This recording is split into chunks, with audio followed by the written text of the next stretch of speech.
Great, diolch yn fawr iawn, Flis, a diolch yn fawr iawn I chi gyd am ddod yma, yn arbennig ar bore mor ddiflas. Thank you very much indeed for coming along today. We're wrestling with our posture in these chairs. I think we need a few more cushions to prop ourselves up, but we deliberately thought we'd make this fairly conversational and discursive and involve you as much as we can. That's a little bit of an excuse on our part because this is a rather unusual election seminar for us all in that these are elections that weren't meant to happen, that nobody had prepared for and most people thought weren't happening. Not much budget or even candidates in place. Some of the MEPs who thought they were retiring were dragged from their retirement plans to stand again. So I think it's fair to say that our terrain for our analysis is probably not as deep or as longitudinal or as sure as it might ordinarily be. However, we've got lots of things that are sure and are fairly analytical that we'd like to share with you. So this is the outline of the seminar. We're going to talk a little bit about what we know and what we don't know about the European elections. And what we think we know, I guess, is the in-between category in all of that. We've deliberately called it an intelligent conversation because we will have to guess at some things where we don't have enough data to be sure about how, for example, the new parties will do in the elections. But I think we can certainly generate some intelligent thoughts around each of those areas. So let me just make a few opening remarks. You know, clearly European elections are normally those that are sidelined or ignored by the public in terms of turnout and by the media. Not so this time. Not so this time for fairly obvious reasons. These are incredibly important elections because we're in the middle of the Brexit process. As I said, they're elections that weren't meant to happen, but now they are happening. They will have enormous implications, not just for what happens in terms of the UK's departure or not from the European Union, but equally for the state of the political parties across the UK and in Wales, and equally indeed for the future of the government and the future of the opposition. So there's a lot to play for.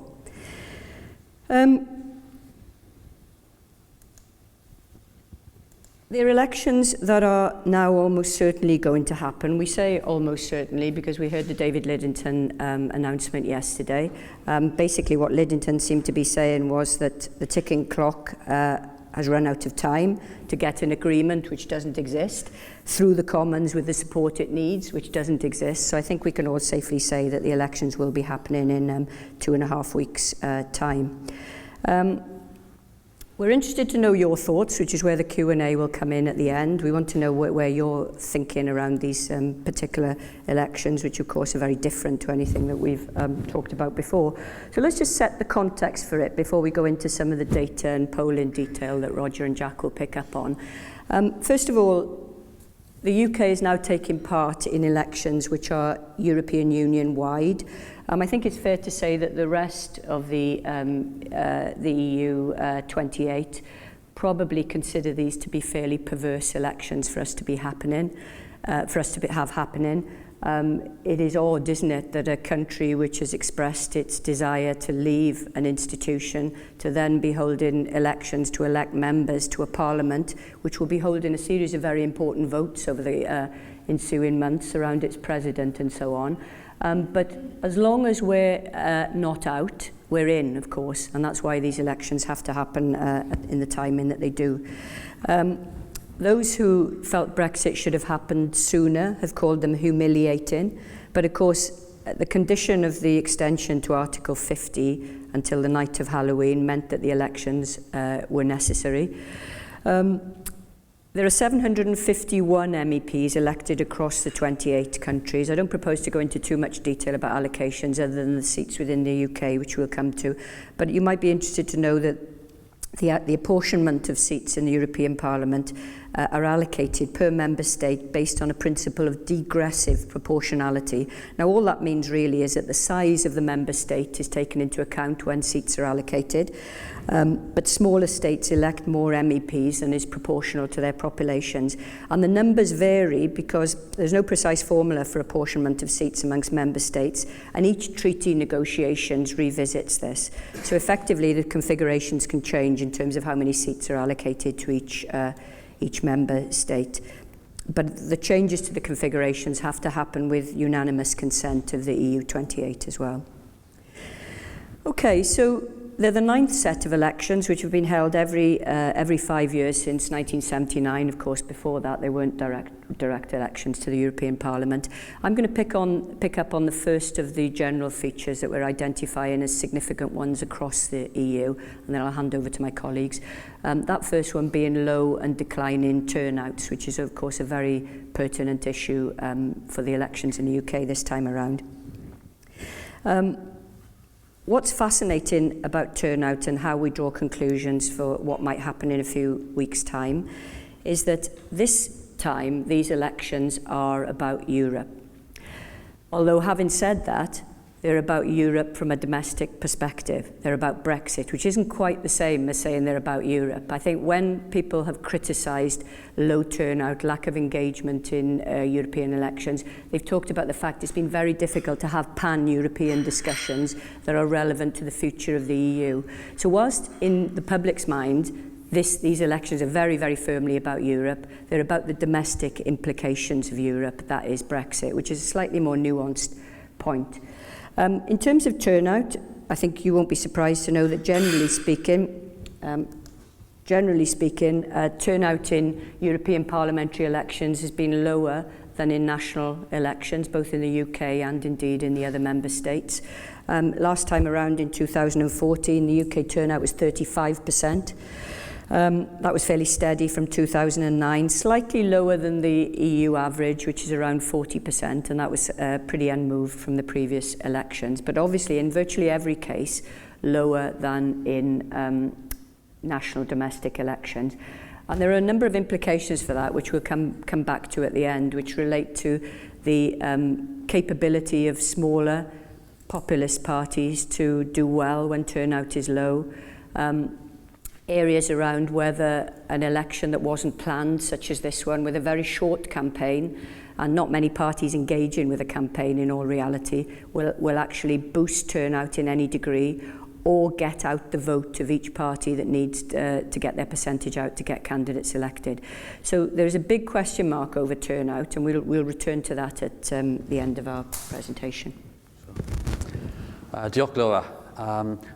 Moving on to discuss other aspects of the European-wide context, there has been a tradition, as Laura mentioned, of having very fragmented European Parliament elections. These essentially running as completely separate, disconnected elections within each of the EU member countries, and the election campaigns within each, as they've sometimes been described, being essentially second-order national elections. So being treated as somewhat less important votes on national political controversies, quite often, for instance, being used as a sort of protest vote against an unpopular national government, not really being used as elections that help connect people to the European Union through the elected European Parliament, not elections that are really being used to offer people a choice between differing visions of what the EU should be like. So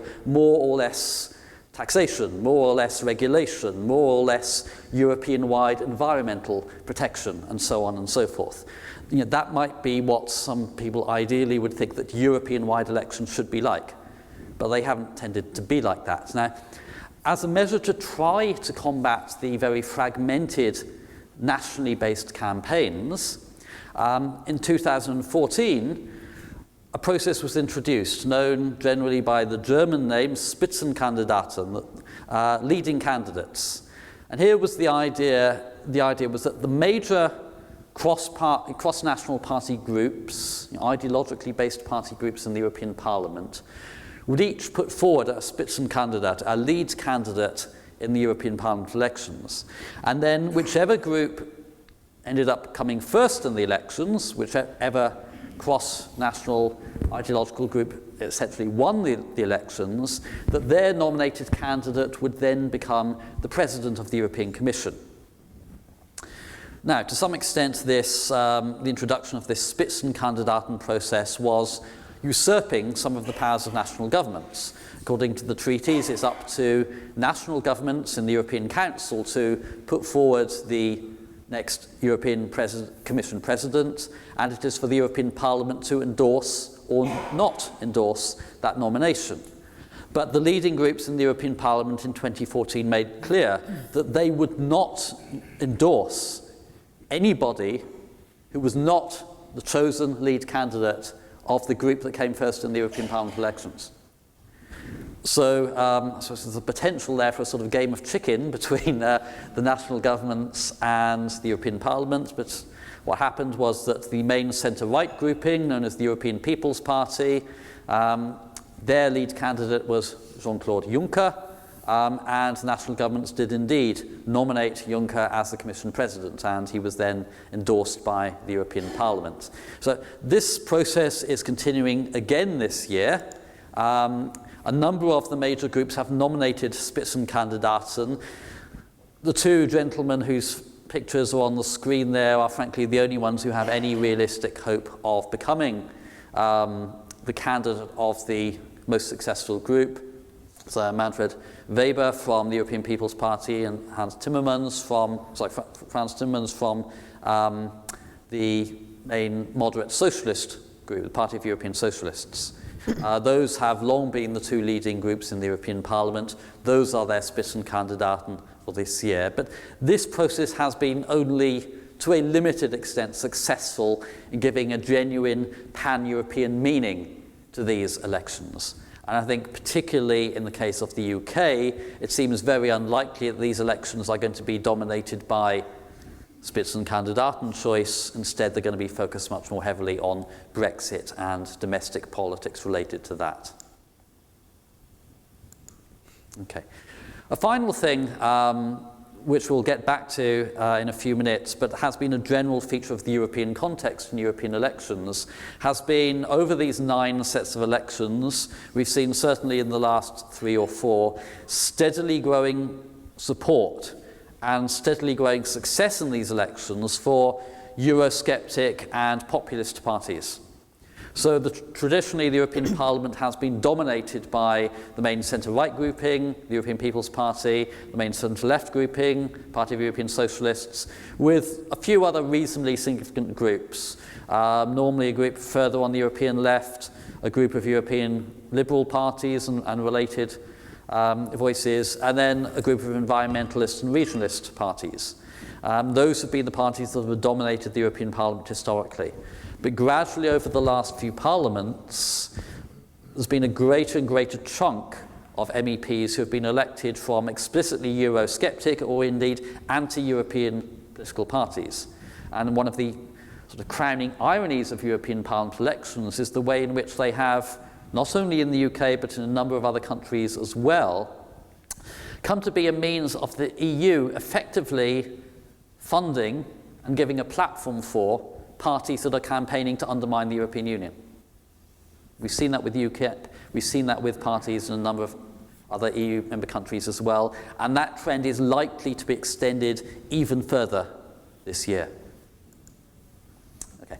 Moving on then, or narrowing the focus of the context to the UK. So this is the UK seat map. We're divided into regions for European Parliament elections, and for the purposes of European Parliament elections, Northern Ireland counts as one region, Scotland counts as one region, and so does Wales. Seats are allocated between regions according to population, and allocated via a formula known as the San-Laguet formula. Under that formula, Wales is allocated 4 seats. And the number we have there is important when it comes to assessing the party dynamics of who might win seats. How the election works, since 1999, when we moved to a regional proportional system for European Parliament elections on the British mainland, I mean, since 1979, they've always been conducted under the single transferable vote in Northern Ireland. But on the British mainland, we moved in 1999 from a single-member constituency system to a multi-member regional system. Seats are allocated within regions by a different formula from the formula that we use to allocate seats between regions. So we use the Sanger-Gray formula to allocate seats to regions. Then, in terms of the election results within each region, we use the d'Hondt formula. Now, the d'Hondt formula is consequential because of the various sort of proportional formulae that are out there. D'Hondt is the one that most favours larger parties. So you can guess which of the parties who are instrumental in making sure that we chose this formula to use. And basically, the formula works so that once the votes are all tallied within each region, then seats are allocated through the application of this formula. You allocate the first seat, then reapply the formula and allocate it again. Now, what in practice does that mean? We don't, I think, all need to leave this room having the d'Hondt formula, votes over seats plus one, committed to our memory. What I think we do need to understand is what does it mean in terms of how seats are allocated? How many votes do you need to win a seat? Well, we can get a pretty good guide from the formula I put up there, sort of 75% divided by m plus 1, where m is the district magnitude, the number of seats in your region. That will tell you pretty much what percentage of the vote, if you're a party running in that region, you will need to win a seat there. And we apply that formula to Wales with 4 seats, 75 divided by n plus 1, which is 4 plus 1, so 75 divided by 5 gets us to 15%. And that is going to be the key threshold. You'll need probably 15% or slightly more to win a seat in Wales. That's one thing you need to remember about who's going to win the seats in Wales. The second thing is then the division of seats between the parties. And the last 2 sets of European elections in Wales, we've ended up with the 4 seats being allocated to 4 different parties, each winning one of them. Because if you want to win more than 1 seat in Wales, if you're the leading party, you need to get more than double the share of the vote of the party that comes fourth. And we'll see as we look at the results from last time, when we come to Wales in a second, that that didn't quite happen for the leading party in 2014. These, anyway, are the UK-wide results from 2014. We saw this was the first and thus far only UK-wide election won by UKIP. At the then height of their fortunes, they finished ahead, a little way ahead of the Labour Party, who in turn were a little way ahead of the Conservative Party. This, of course, was roughly a year before the 2015 general election, when David Cameron, remember, led the Conservatives to their very narrow general election victory. And, thank goodness, preserved us from the chaos and instability that would have followed from an Ed Miliband-led government, as David Cameron tweeted at the time. We mentioned in the slide there the other parties. I mean, those 3 leading parties were a long way ahead of anybody else, but the Greens had some success, won a small number of seats. The Liberal Democrats were then just a year away from their steamrolling at the 2015 general election and did very poorly. The SNP did well in Scotland, although not as well as they're probably going to do now and have been doing in recent years. Within Wales, we saw, in what was at the time, I think, a major shock, UKIP seeing their support accelerate during the campaign period and coming within half a percentage point of actually winning the election in Wales. The Labour Party, as many of you here will know, have come first in every election in Wales since December 1918, except for the 2009 European elections, at the absolute low point of Gordon Brown's fortunes as Prime Minister. But in 2014, Labour almost were defeated again, and UKIP put on a very strong performance that I think was a very strong foretaste of the way that Wales ended up voting in the 2016 referendum.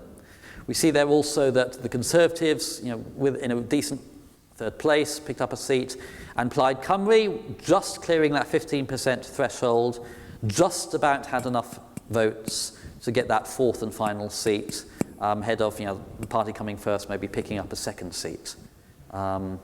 So we just about got the allocation of seats 4 ways, 1 to each of the 4 leading parties. Okay. I'll now hand back to Laura for a few general reflections. Having looked at the past, what about this year? Great, diolch yn fawr, Roger. Yeah, so looking ahead, what do we think the big issues are for the elections in a few weeks' time? Well, as I mentioned earlier, at least these are elections about Europe, but that doesn't tell the whole story. As we also said, these are elections with a very clear European-related domestic matter right at their heart, and the judgments will be made not about anything else that's going on in Europe, but about the handling of the Brexit process. We also know that, generally speaking, there's very limited election campaigning for European elections. In this case, it's probably even lower levels of campaigning for a couple of obvious reasons: timing, the unexpectedness of the elections, lack of preparation and budget and so on. But in any case, I'll come back to the Brexit Party in a second, but in any case, it's very hard to do normal political campaigning in a European election for a couple of obvious reasons. There are closed lists, so candidates it doesn't make much difference in terms of the profile of the candidates, unless you have a candidate, for example, like Farage, where a whole campaign is being built around him and his personality, in inverted commas. It's extremely difficult. Plus, when you have a region, as we're classified, which encompasses the whole of Wales, localised campaigning is very problematic for obvious reasons. So campaigns are always different in European elections, but in this case, I think we'll see a very even more decimated campaign. Of course, the exception to that is the Brexit Party, which has got out of the blocks pretty rapidly, and that's reflected in some of the poll ratings that we'll talk about in a moment. Clearly a very populist campaign based around its leader. The party's only been in existence for under a month, so to be registering some of its polling figures is relatively remarkable. Although, having said all of that, if you look across the EU 28 at the moment, as Roger alluded to earlier, centre-right or even further right populism is a growing feature of European politics. Centre-left populism is also a feature of European politics, by the way, but much less so in Western democracies than is in Eastern democracies at the moment. So I think the Brexit Party clearly has got election literature out very early. I mean, a lot of you here will know that probably the first leaflet that dropped through your letterboxes was from the Brexit Party. Very simplistic appeals about changing politics, the classic messages, not all about Brexit actually, about getting rid of elites and so on and so forth. I think we'll hear a lot more about that in the rallies that the Brexit Party is organising. And then I guess the other big issue, and there's an inevitability about this, of course, is will this, and I think it certainly will, be a rerun of the 2016 EU referendum? The biggest identity in politics at the moment, or the biggest alignment, obviously, is Remain and Leave. Party alignment and party association and loyalty are much, much lower factors now than the simple divide over whether you support Remain or Leave. So clearly, it's going to be less about traditional party divides and more about which camp the parties are in. And of course, it won't surprise you to know that poses problems for parties which have a less clear stance on a second referendum and whether they're supporting Remain or Leave. I said at the beginning that we don't know everything, and we certainly don't, but what we do know is some significant public attitudes to matters which are relevant to those questions. And some of this is Welsh data as well, through the Welsh Barometer poll, and Roger will talk you through that in a moment. We know the views of the public about how Brexit has been handled. Nobody's going to be terribly surprised to see some of those figures. We know who they blame for the Brexit process being handled badly, and we know the views of the public on the different political leaders. We also know, because we've been able to track it, the views of the Welsh population around Remain and Leave. And I think all of that will help us, will be underpinned by what we know about which issues matter most to them in politics currently. Because it's certainly true to say that Brexit and the European issue has drowned out public policy, all other aspects of public policy. But for the public, there are other issues which are significant to them and might make a difference to how they decide to vote on May the 23rd. Okay, so let's take a look at some of the data on some of these questions. And first of all, I'll present to you some Britain-wide data about how people think Brexit has been handled. And the pollster YouGov have asked over a whole series of polls. This is Britain-wide data. Do they think Brexit is being handled well or badly? And so you don't need to be a statistical genius to interpret this chart. The line that's going up and up and up is the proportion of people saying badly, and lines going down, well, one of them is the lines that people saying don't know, and the other one is the proportion of people saying things are being handled well. Theresa May said a few times, albeit she hasn't said it very recently, that the country is increasingly coming together over Brexit. Unfortunately for her, well, that is true in one sense, and only one sense, but unfortunately for her, that is in that people, whether they voted Leave or Remain, whether they identify now as Leave or Remain, increasingly believe that the handling of Brexit has been appalling. And arguably, those beliefs are reasonably well grounded in reality.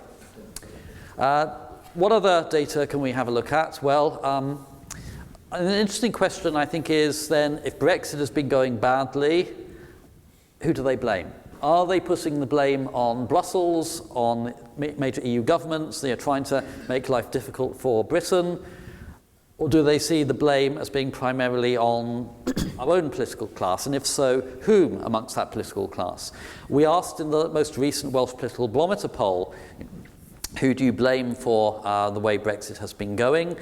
And two very clear things come out of that. First of all, voters were overwhelmingly apportioning the blame on domestic political actors.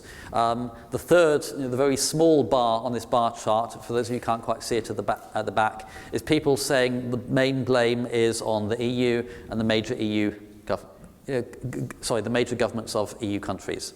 So hardly anyone was putting the blame externally. They were seeing the blame overwhelmingly on either Theresa May and her government, or on MPs generally, so the political class at Westminster more broadly. That's overwhelmingly where people were putting most of the blame.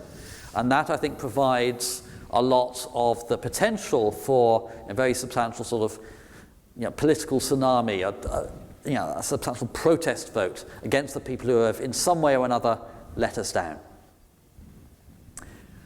One or two other bits of data I'll show you. What do people think then, because of the mishandling of this major issue, about our political leaders? We also asked in the April Welsh Political Barometer poll, do you think that Theresa May and do you think that Jeremy Corbyn should remain in their posts as Prime Minister and leader of the opposition respectively, or should they resign? The red bars here are for Jeremy Corbyn, the blue bars are for Theresa May. The first set of bars on the left are those proportions who said that they should remain in their jobs. The second, rather higher set of bars are the proportion of people saying they should resign. And those figures are particularly awful for Jeremy Corbyn. And that's just one set of figures from one poll, but this fits, this is just one example of a much broader picture that we're seeing in the polling, both in Wales and Britain-wide at the moment, that the popularity ratings of Theresa May, ratings of how her government is performing and her own performance as Prime Minister are dreadful, really historically dreadful. And the ratings of Jeremy Corbyn as leader of the opposition are even worse. One pollster, I think it was NOP, who had been running polls over a long period of time, found recently that if you look at the percentage approval minus percentage disapproval, then on that measure, Jeremy Corbyn's popularity was at the same level as that of the poll tax at the time of the poll tax riots at the beginning of the 1990s.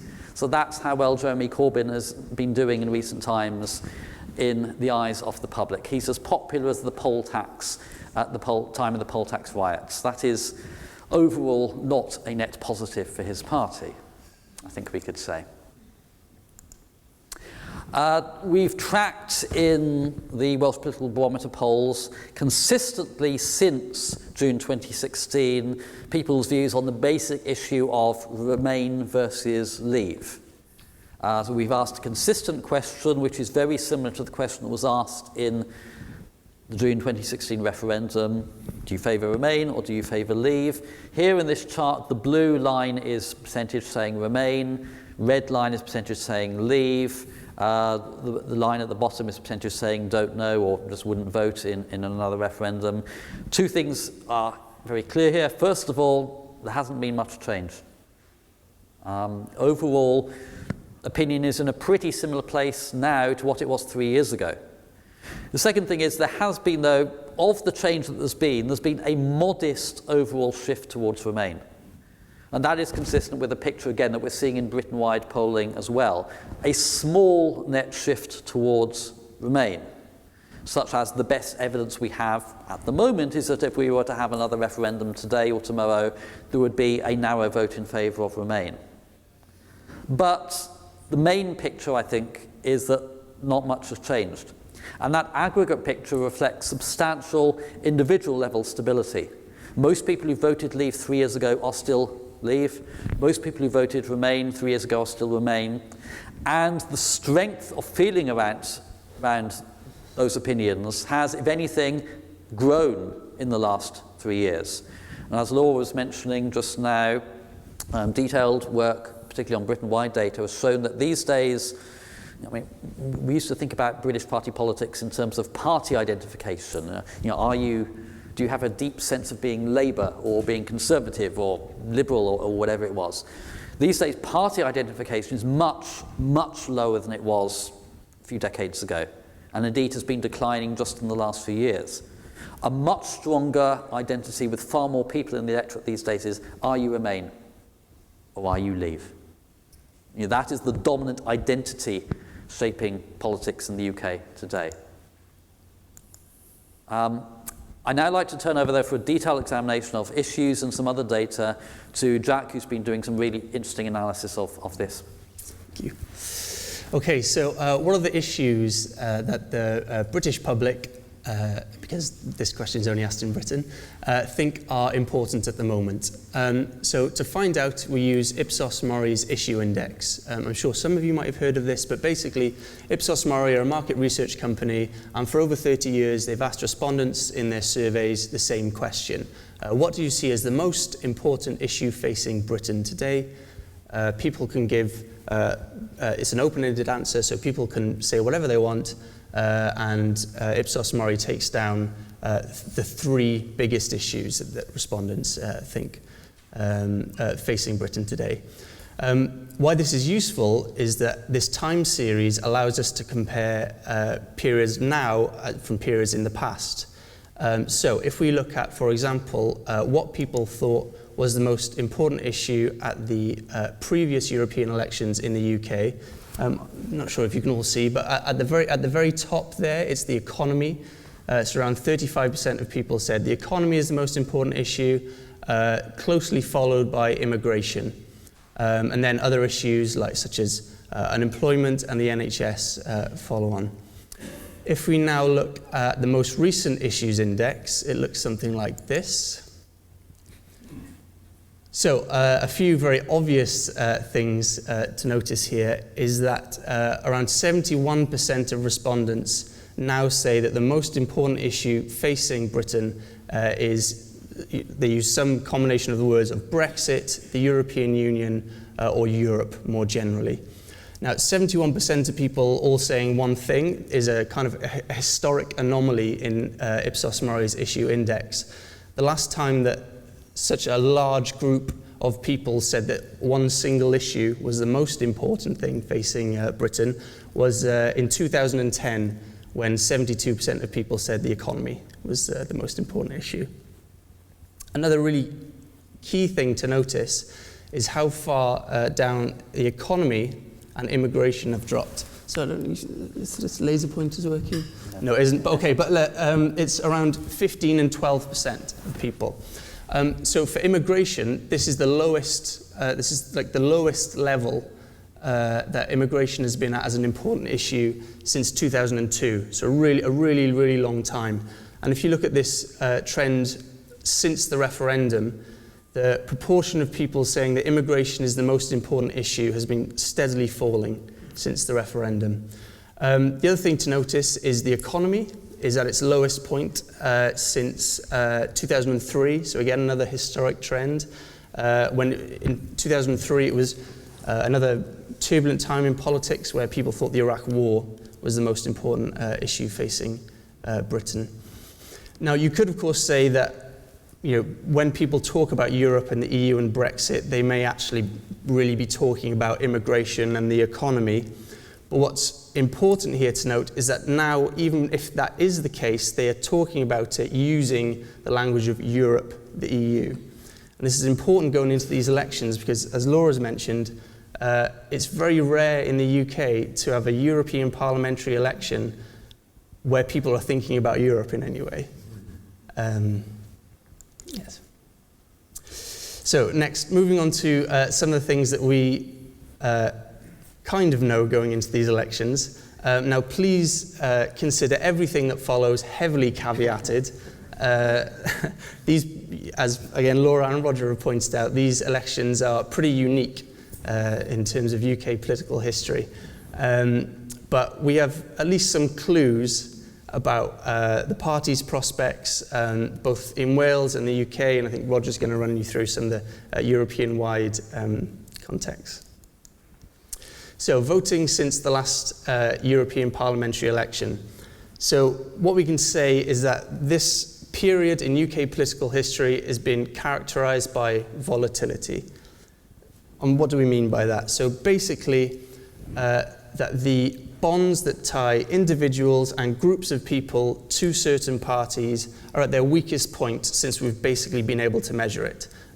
So the British election study, which has been running since 1964, since 2010, and in particular the period between 2015 and 2017, we've seen more people switching the party they vote for at different elections than at any other point in recent history.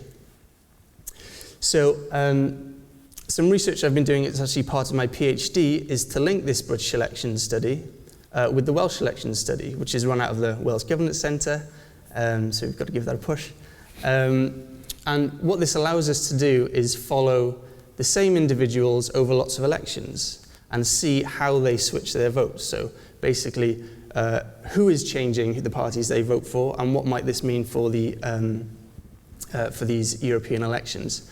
And this is the result. So I realize that this is a pretty overwhelming chart. So I'll just explain it briefly and just highlight a couple of the key things. I know I could probably talk about this all day, but I won't. So basically, this is showing the vote flows between 4 elections in Wales. So on the left-hand side, we have the 2014 European parliamentary elections. Then moving from left to right, then we've got the 2015 general election, the 2016 Welsh Assembly election, and then finally on the far right, the 2017 general election. So the real thing that I want to point out here is if you look at the top, where it shows the vote share of the Conservatives at these elections, 2 really key things to point out. The first is that considerable numbers of Conservative voters at general elections have a history of voting for other parties at elections that aren't general elections, specifically Eurosceptic parties. Roughly, it's somewhere between either 20% to 15% of Conservative voters have in the past voted for a Eurosceptic party. By Eurosceptic party, I of course mean UKIP, but in the following elections, this could change. The other thing to notice about Conservative party support in Wales is that when it's not a general election, large numbers of their voters stay home. They don't turn out to vote. And this is the same at European elections and Welsh Assembly elections, and also local elections. Conservative support stays at home when it's not a general election. So going forward into these European elections, the Conservatives have this double bind of both abstention, their voters staying home, and also these voters who will lend them support at general election are unlikely to do so at other elections. We can talk about the other parties maybe later on in the Q&A a little bit, but we'll move on. So we can also follow these same people since the European referendum. And this is important, again, because as Laura said, at the moment, the identities of Leave and Remain are really, really strong and really, really salient for voters. It's organising a lot of how they think. It's also organising a lot of how their biases work. So, if you can see here, so at the bottom is the Remain vote in Wales. This is all, again, this is just in Wales. And at the top, this is the Leave vote. So as you can see, a majority of Leave voters voted for the Conservative Party in 2017. A majority of Remain voters voted for Labour in 2017. I'll also say that 2017 was a little bit of a strange referendum because of how well the two main parties did.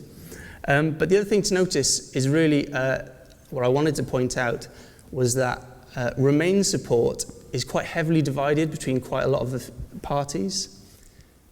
Plaid Cymru, the Liberal Democrats, the Green Party and Labour, the Remain support is all kind of divided, basically. So this is going to be something to watch out in these elections as well. Like, is there one solid Remain party challenger which can challenge the Brexit party? I'll pass you back over to Roger. Now, we've had one poll in Wales on the European Parliament elections, but it has, I suspect, to some degree already been overtaken by recent events. So the poll was conducted a little bit more than a month ago now. A month ago, when the actual holding of these elections was still very much in doubt, the Labour Party won 30% vote intention for the European Parliament elections. And in second place, just narrowly ahead of Plaid Cymru, were the Conservatives. We then had UKIP and the Brexit Party, which still not officially even launched, being very much together on 11 and 10% respectively, followed by Change UK and the Greens. Change UK, the Liberal Democrats, and then the Greens.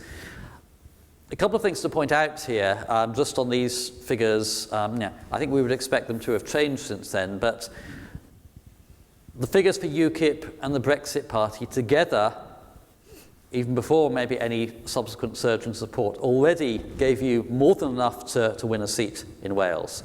And if one party, which now looks overwhelmingly likely to be the Brexit Party, can very much corner that hard Eurosceptic vote, then there's clearly, even a month ago, there was sufficient support to win at least one seat in Wales.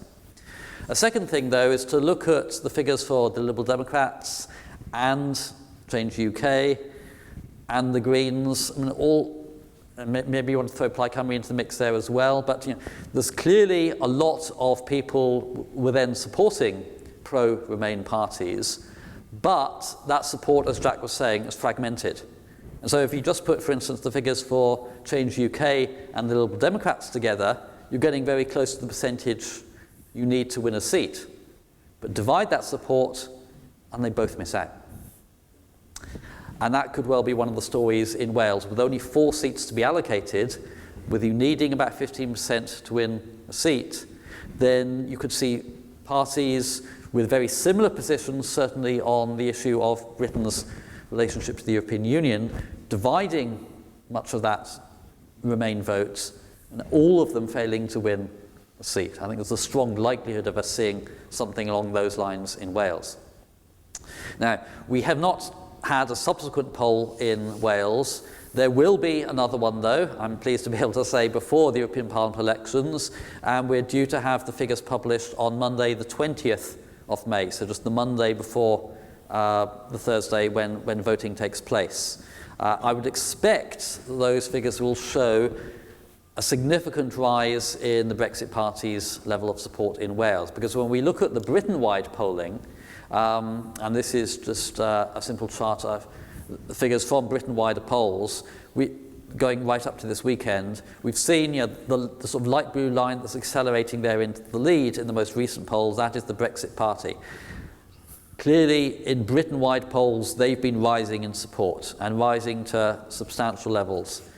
If we see anything like that reflected in Wales, we're going to see first of all, them squeezing the UKIP vote, but secondly, then advancing significantly, I think well into the sort of 20s in terms of percentage support. We've also seen support for the Labour Party in Britain-wide polls generally declining in the last month or so, and support for the Conservative Party, if anything, declining even more rapidly. And if we see that sort of process, if we also see possibly, as Jack was saying, a significant likelihood of some Conservatives who are, well, of course, many of them may go and vote for the Brexit Party, but others may simply stay at home. If the Conservatives cannot get out their vote and to vote for them, then there's a very distinct possibility of the Conservatives falling short of the level of support you need to win a seat in Wales. Reminder, the last poll, they were only just at that level of support anyway. Any significant fall in that Conservative share, and they're now looking likely to miss out on a seat in Wales. We've also seen these Britain-wide polls in the Liberal Democrats, notwithstanding their success in last week's local government elections, making at most only modest progress, and Change UK also, perhaps in part because of their rather botched party launch, not making a huge impact thus far in terms of voting intentions for these European elections. Finally, in terms of the data, what evidence do we have on how Britain is going to fit within the wider Europe-wide picture? These are recent estimates published by Simon Hicks and colleagues, a team based at the London School of Economics. Basically, there were two sort of hemicycles based on the shape of the European Parliament. The inner hemicycle is the current Parliament. The outer one are the estimates for the seats that will be won by each of the major multinational party groups in the next European Parliament. And I think a few things come out here clearly. First of all, there is the clear expectation that the two major centre-right and centre-left groupings are going to lose ground. They're going to remain the largest two single groups in the European Parliament, but they're going to lose ground, as they have generally been losing ground in the last few European Parliament elections. When we put all the different idiosyncratic national campaigns together, we get a picture of these mainstream moderate parties generally losing ground. The one exception to that picture of the moderate parties losing ground is, or the major exception, is there is a projection for the Liberal grouping to expand significantly. That's sort of the one piece of unambiguous good news for political moderation in these pictures. But the other major prediction that's coming from the study of the data we're seeing right across the different EU member countries is a clear expectation that there's going to be an expansion, and indeed substantial expansion, in the proportion of MEPs who come from that element in the spectrum between sort of right-wing Eurosceptic parties through to the far right. And we're expecting that, which is a bit sort of, as you follow the hemicycle all the way around from left to right, the part furthest on the right of that hemicycle, we expect those elements in the European Parliament to become significantly larger in the next European Parliament. They're not yet going to be in a position where they can control the Parliament, a long way from that, but they are likely to be in a position where they are having a significantly greater voice. That will mean they have more committee chairs, they're in charge of writing more reports in the European Parliament. The Eurosceptic and radical right are going to be almost certainly more influential after these European elections than they have been hitherto. And in terms of what that means for control of the European Parliament, there are some figures here, again, estimates. The solid bars are the current Parliament. The ones with sort of lines in them, the stripy ones, are estimates of the next European Parliament. We think that the Socialists and European People's Party put together may no longer have a clear absolute majority in the European Parliament. Often in the European Parliament, essentially those two large groups have basically been able to stitch things up between each other, control a lot of what goes on in the European Parliament. Their ability to do that may be significantly constrained after these elections. The Liberals and their grouping we expect to make some advances, but the bigger advances we expect to be made by these parties, particularly on the Eurosceptic right, and them to become a more significant force within the Parliament overall. So finally, now to think about the things that we really don't know about, I'll hand back to Laura. That's the hospital pass. the things that we don't know about. Okay, so this, you know, take it again with a heavy caveat that we are anticipating some of these issues without being sure that we have sufficient data to know about them. The first one, I think, you know, we've still got a question mark there because technically the elections could not happen, but I think we're clear that based on announcements yesterday and the current mood and the timescale, the elections will happen. The turnout one is really interesting, I think, and we've talked a lot about that between ourselves because, you know, clearly there's a fatigue or a depression around politics at the moment, based largely on frustration and anger at the way the Brexit process has panned out. But one never really knows how that motivates people or demotivates people in terms of turnout. And we saw in the Newport by-election that, you know, we could have expected a higher turnout there based on the political mood of the moment. So we don't quite know whether that will generate a real flurry of activity at the polling stations on 23rd of May. And we don't know who that would benefit either.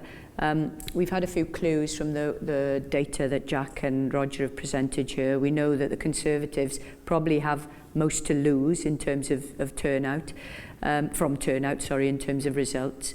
And we know that most of the anger and most of the dissatisfaction is levelled at the Prime Minister.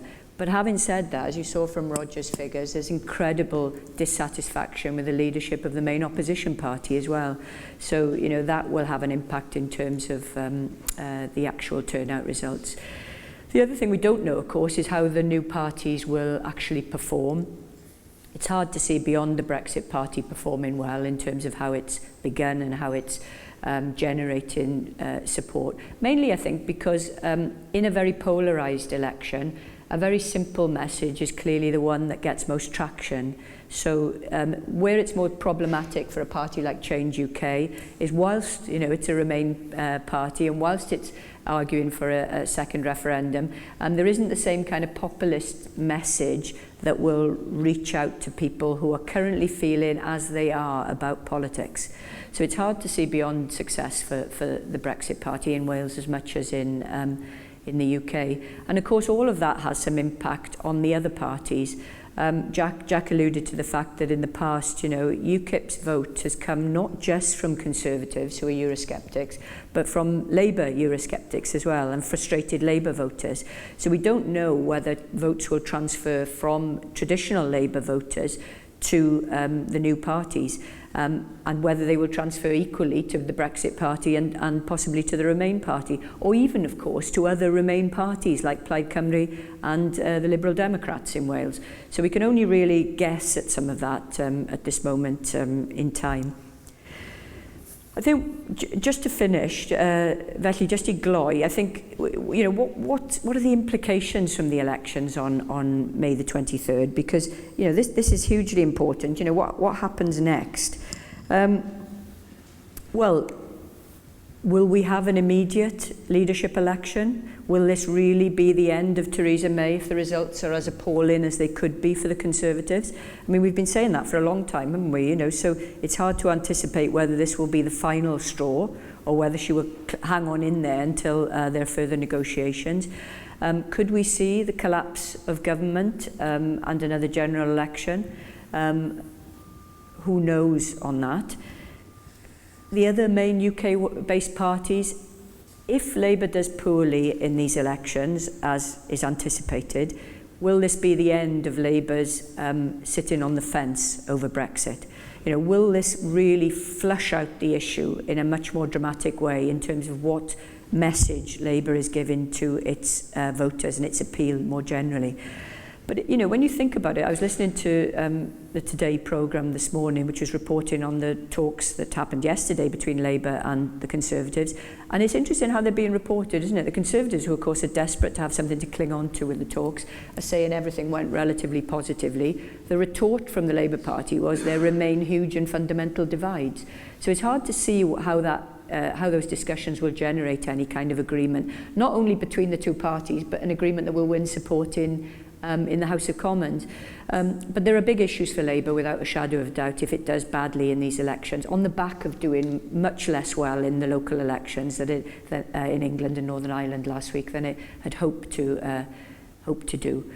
And then, of course, there's the Lib Dems. I mean, we've seen a mini revival for the Lib Dems in the polls and in the local elections last week. But you know, we don't really know how that will play out in Wales, particularly where you have another Remain party in Plaid Cymru, which will be campaigning very actively to capture some of the Remain vote. And we know as well that unless anything changes dramatically, there is no alliance of Remain parties in terms of how the elections are being contested. As Roger said, the Brexit Party, you know, might just squeeze out UKIP completely, and therefore has the status and the profile to capture the hard, immediate Brexit vote. The same doesn't look to be the case for those parties which are either arguing for a second vote or are campaigning more actively to remain, and that is a pretty big unknown. And then I think it's for the Brexit process itself. If the Brexit Party does very well across the United Kingdom, to what extent will that be seen as a straightforward support for a hard Brexit and no deal, even leaving without no deal if a deal can't be worked out? And if the main Remain parties, or those parties which declare themselves to be in favour of Remain, do poorly, to what extent does that set back any hope of a second referendum or even a confirmatory vote? Finally, I guess, for Welsh politics, and it's hard to kind of extrapolate out, you know, a scenario for Welsh politics from so much that's going on in the political field at the moment. But, you know, it's worth reminding ourselves that all of the major parties have new leaders, not least the First Minister, who's in his 5th month at the helm. And both major parties of opposition, of course, have new leaders. So this is their first major electoral test, albeit on different political terrain. But I think we'll be looking closely at how well each of the parties do, whether they play a leading role in their campaigns, particularly in the case of Labour and the Conservatives, because, of course, they're UK parties. Will any of them emerge with an enhanced standing or reputation, particularly as we are exactly 2 years before a really important Assembly election in 2021? So that's it. Diolch yn fawr iawn I bawb. I mean, we've given you a lot there, I know, and some of it is much more certain than others, but I think you'll appreciate our dilemma, you know, in terms of giving you data as well as speculation and prediction in terms of what happens. So I think there's a lot there, I hope, for questions and conversation, Phyllis.